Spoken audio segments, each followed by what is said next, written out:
大家好，现在我们去北京。北京好冷，是不是？好吧，再见。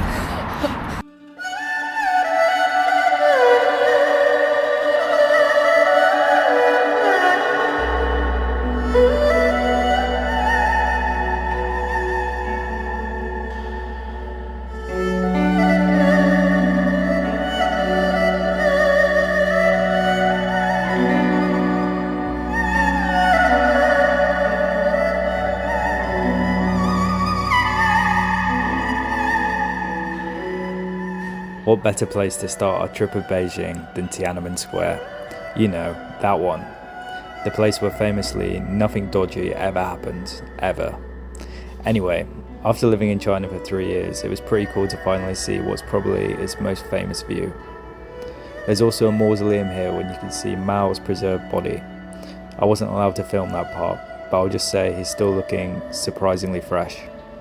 With that image still searing into my mind, we went to grab a bite to eat. So we're in Beijing, and we just got a plate of kind of Beijing local specialities. So starting with the jjajangmian.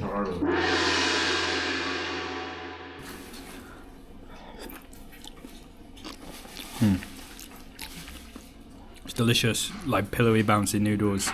Really nice Beijing classic. This one is a bit strange. What's it called? So this one's called doujia. It's the byproduct from making tofu. So when you make tofu, like the liquid that remains ends up as this. Try the sauce first. Bruh. Whoa, that is really sour. Tastes like pickle juice. It looks like it's going to be creamy, but it ain't creamy. Yeah, not for me. But let's try it with the crispy thing. Like a donut.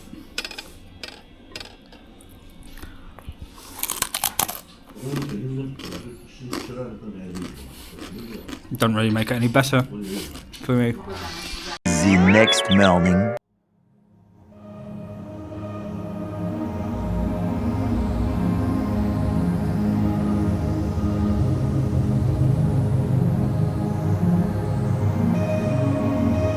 There is Tiananmen Square. Yesterday we saw it.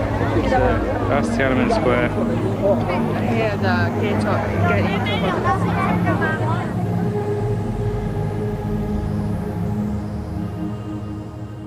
So we're at the Forbidden City in Beijing. See Tiananmen Square, it's just over here.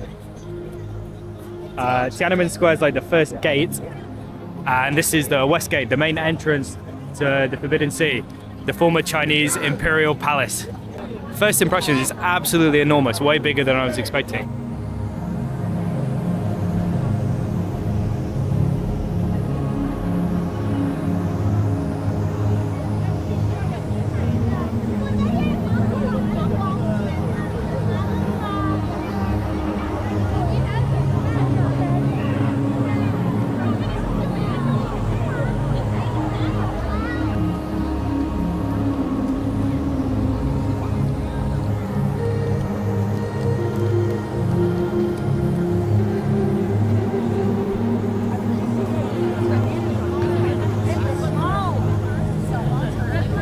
Ren hi.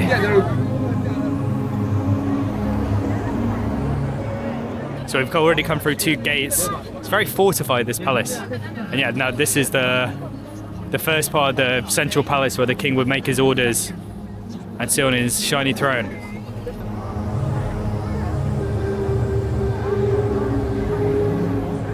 So the Emperor of China would be allowed to have many wives.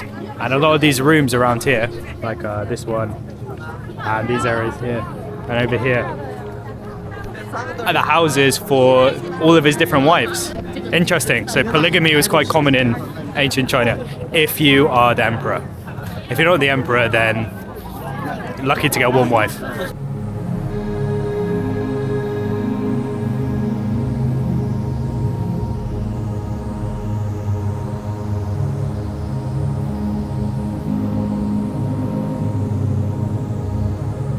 So, like I just said, the king's bedroom is, well, it's up here, absolutely enormous. These ones would be like for his wives, But the staff, like the people that carry the king around, look after him, do everything for him, they live in here, like a little shed. And there would be many living in here, not just one person. In Imperial China, only eunuchs were trusted to serve in the Forbidden City.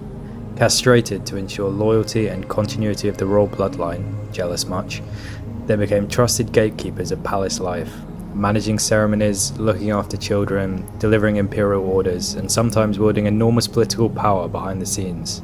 At their peak, thousands of castrated men lived and worked within these palace walls.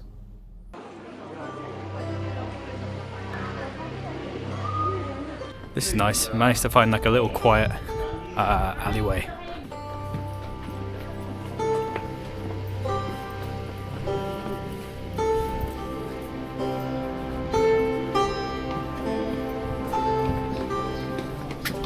The size of this place is unlike any other like royal building I've ever been to in the world. They don't call it the Forbidden City for no reason. Like, it is literally like a city. So it's got houses then. Wow. House for who? For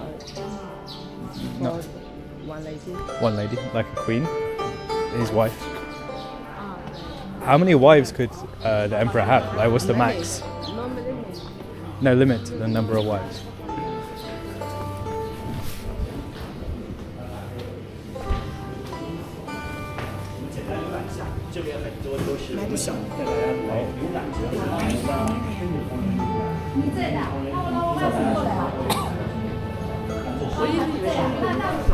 I'd say it's too late for that poor man. So if you were not so important, not the emperor's favorite wife, you could have a small house. But this type of one would be for a more important wife.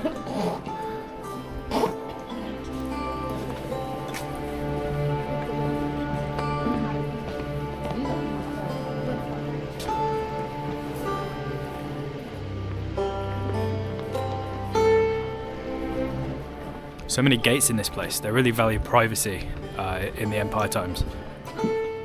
It's very beautiful.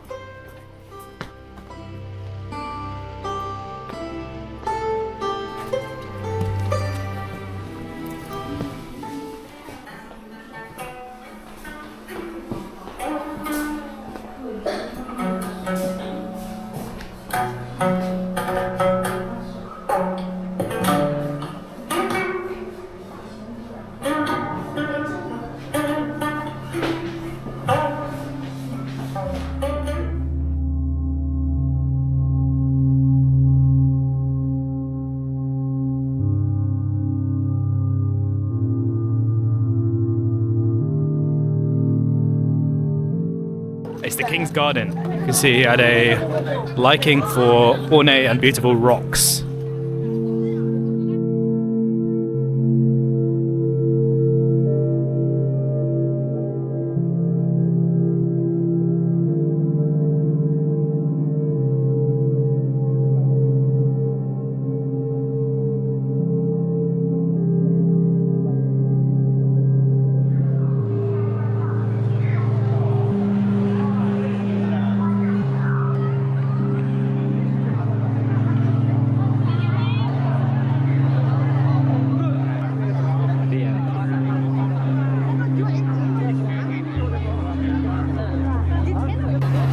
I love you, China. Hopefully I'll be back soon.